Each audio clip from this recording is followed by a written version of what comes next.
7 de la mañana con 44 minutos. Más complicación, menos reactivación. Este es un lema que se sostiene desde algunos sectores productivos frente a las medidas tomadas por municipalidades tras el estado de excepción. ¿Realmente las restricciones afectan a la reactivación? Sobre este tema conversaremos con Rodrigo Gómez de la Torre, presidente de la Cámara de Agricultura de la Primera Zona. ¿Cómo está el señor Gómez de la Torre? Bienvenido a este espacio. Muy buenos días, Javier. Buenos días a todos los radioescuchas, internautas que nos están viendo el día de hoy. Sobre esta primera pregunta Bueno, que se plantea, ¿las restricciones afectan a la reactivación económica? A ver, la reactivación económica va a requerir de cierto nivel de facilidades, digámoslo así, o no tantas complicaciones. Cuando inició la pandemia el 16 de marzo de este año, hubo un proceso de confinamiento y a medida que se fue ampliando los temas, sí, muchas veces inclusive felicitamos públicamente ciertas propuestas del municipio de Quito y cuestionamos otras que tenían que ver con que si hay una norma nacional, no puede haber una norma local que la contradiga. A medida que fue avanzando ya se ha ido reactivando la economía a medida que va saliéndose del confinamiento, porque obviamente una economía confinada no se reactiva. Cuando ya estuvimos previos a la terminación del estado de excepción, mantuvimos reuniones particularmente con el municipio de Quito ante ciertas declaraciones de querer generar nuevas complicaciones. Mantuvimos reuniones con la ministra de Gobierno y enviamos oficios al COE Nacional y a la Asociación de Municipalidades. Si tú le pones problemas y trabas a la movilidad, tanto de personas como de productos, a través de nueva tramitología, nuevos salvoconductos, nuevas cosas, y que además dependen de la discrecionalidad de cada uno de los cantones que tiene competencia de tránsito, resulta que para moverte de Guayaquil es puerto, Guayaquil llegan materias primas y productos, para moverte a Quito tendrás que sacar 4, 5, 8, 10 salvoconductos, donde cada municipio se cree república independiente. Y lo que nosotros siempre pedimos fue, por favor, articulen las acciones, pónganse de acuerdo. Y lo que vemos ahora en Quito, que es una ciudad, primero porque estamos ubicados aquí, es que hay problemas, pero las restricciones no están generando soluciones, están generando complicaciones. Y no es que no ha habido diálogo, como dijo el alcalde, que estamos listos a dialogar. No queremos dialogar, señor alcalde, queremos que nos escuche, no que nos oiga. La diferencia del verbo es muy grande, porque es fácil sentarnos en una reunión, expresamos nuestras posiciones, sale un funcionario de movilidad de Quito, no el secretario, salió un técnico de movilidad, nos explicó por qué querían restringir la movilidad del cantón Quito completo y no articulando con los demás cantones. Le explicamos todos los porqués no debería hacerlo y la reunión concluyó con el secretario de movilidad, a quien le tengo muchísimo aprecio y respeto, diciendo, ya que están de acuerdo con lo por nosotros planteado, terminamos la reunión. Y como ahora se termina la reunión aplastando clic, es más rápido. No funciona así. O sea, para eso regresemos a los procesos de socialización del gobierno pasado, en que a uno le hacían firmar asistencia y luego le decían, aquí está la firma que estuvo de acuerdo. Si vamos a seguir con esas políticas bastante obtusas, pues creo que estamos mal. Señor Gómez de la Torre, ¿cuáles serían las soluciones planteadas por ustedes? ¿Una libre movilidad en la ciudad capital y en los otros cantones aledaños? A ver, primero, que haya una adecuada articulación, porque usted tiene cantones como Quito y le escuchaba al alcalde confundirse el día domingo en la noche en un programa de televisión, que no se acordaba si los lunes eran pares o impares. Pero si ya te acuerdas de lunes, de par o impar en Quito, depende el mes, pues no en todos los cantones se replica eso. De hecho, hay horarios de toque de queda que teóricamente ya no se pueden mantener por cantón. Unos cantones tienen más restricciones, otros tienen menos restricciones. ¿Cómo vamos a hacer la movilidad del transporte público? Cuando los cantones aledaños a Quito tienen un aforo del 75%, pero para ingresar a Quito tienen un aforo del 50%. Ese tipo de descoordinaciones solo generan complicaciones. Más restricción, menos reactivación, es una realidad.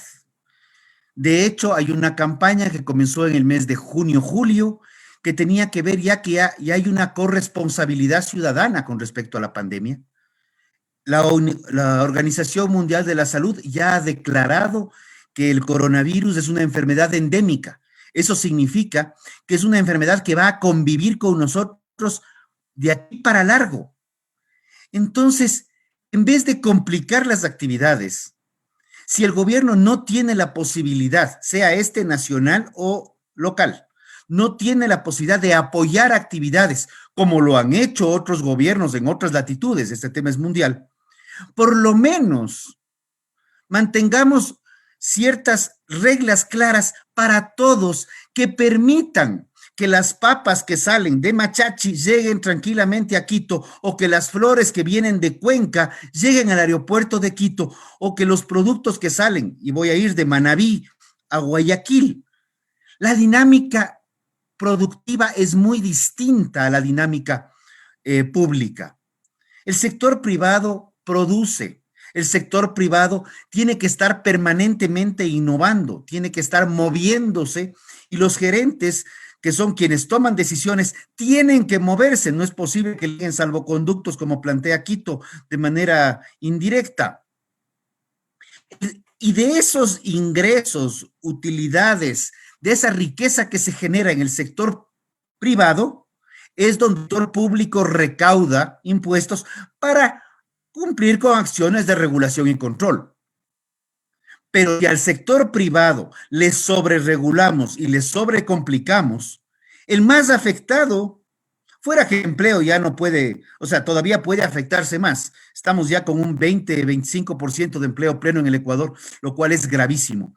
Pero si le seguimos complicando al sector privado, vamos a ver lo que estamos viendo. La recaudación tributaria ha caído considerablemente. Entonces, ¿qué pasa?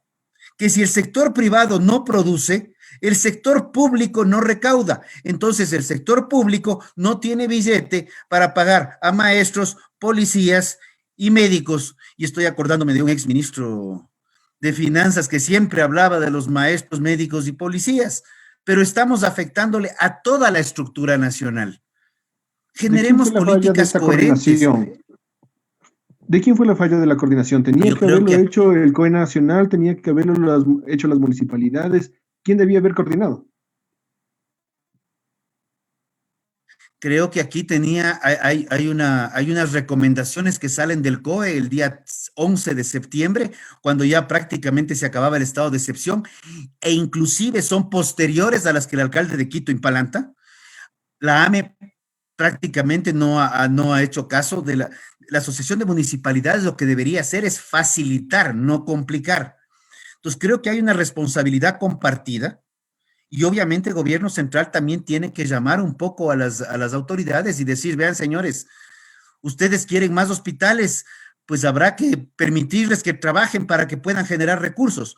Porque dejemos claro algo: todas estas regulaciones afectan directamente al sector formal de la economía, porque el sector informal de la economía no ha parado desde el inicio de la pandemia. Y eso lo vimos. Quieren poner más controles. Pongan campañas de educación, pongamos campañas de, sí, controles para que la gente use mascarilla, pero parece que más bien lo que más se preocupan es de ver qué tan altas ponemos las sanciones, preocupados por la economía, sí, pero por la economía individual de cada gobierno autónomo descentralizado, y no por el desarrollo económico armónico de un país. Un país es un concierto, una bata gigantesca donde si un cantón falla, el vecino se complica, y muchas veces cantones mucho más distantes tienen alguna vinculación directa o indirecta. Así como los sectores productivos, la agricultura depende de la logística, el transporte depende de los combustibles, dependemos de la industria. No somos ninguno. islotes aislados o asteroides perdidos en el espacio. Todos estamos juntos y juntos es que vamos a salir adelante. La campaña Yo me cuido la he puesto y el hashtag lo mantengo permanentemente en prácticamente todos los tweets que yo emito, porque creo que es una forma de apoyar conceptos de corresponsabilidad planteados por gobierno central. Pero también debe haber una responsabilidad de gobierno central en tratar de armonizar políticas respetando las competencias individuales. Pero si las competencias individuales van a generar complicaciones generales, algo hay que hacer. Hablando sobre este tema de la reactivación económica, hablamos que 1 millón de empleos se han perdido, ya lo decía usted, y se podrían perder mucho más durante esta época de pandemia, y este 1 millón de empleos se suma a los 5 millones de desempleados que ya tenía el país. ¿Cómo reactivarnos más allá de estas medidas que podrían ser de reactivar el sector privado a través de las medidas locales? ¿Qué más se puede hacer? ¿Qué más se puede hacer desde el gobierno y desde el propio sector privado para generar empleo? A ver, con todo respeto, yo creo que nosotros tenemos tres problemas muy serios a nivel país. La inversión extranjera directa obviamente tiene un freno cuando hablamos del impuesto a la salida de divisas, ya que el inversionista extranjero no termina de traer sus $100 al Ecuador y ya tiene que dejarle 5. Todavía no ha hecho nada y ya 5 se van a quedar en el Ecuador. Cuando uno pone trabas al ingreso de manera, como acabo de explicar en el impuesto a la salida, trabas a la salida de divisas pone trabas al ingreso. Lamentablemente yo sí creo, y lo hemos sostenido durante mucho tiempo, que hay una responsabilidad directa y les oigo muchísimo a políticos decir, no pensamos en las próximas elecciones, sino en las futuras generaciones, y les encanta la frase. No sé, parece que fuera un cliché, pero no sé si la entienden. Ese es mi problema. Porque cuando vemos una estructura laboral extremadamente sobrerígida, en donde los costos de desvinculación son gigantescos, lo único que hacemos es frenamos la contratación. Y eso es real. Eso es lo que se ve en las cifras, por favor. No estoy especulando. 49.6% de empleo pleno en el 2014. Se implementó la ley de injusticia laboral en el 15 y ahorita estamos, olvidémonos de la pandemia. Diciembre de 2019 estábamos ya en el 38%. Ahora podemos estar por el 20-25%, no más. Entonces, generemos facilidades. La estabilidad laboral se la gana el trabajador con su calidad de trabajo, con su productividad y con su eficiencia. Si tú llegas a la radio de la asamblea, un día a las 7 de la mañana, otro día a las 10, otro día no llegas, otro día se te ocurrió quedarte a dormir ahí porque se pegaron unos traguitos, lo cual estoy siendo extremo en los ejemplos.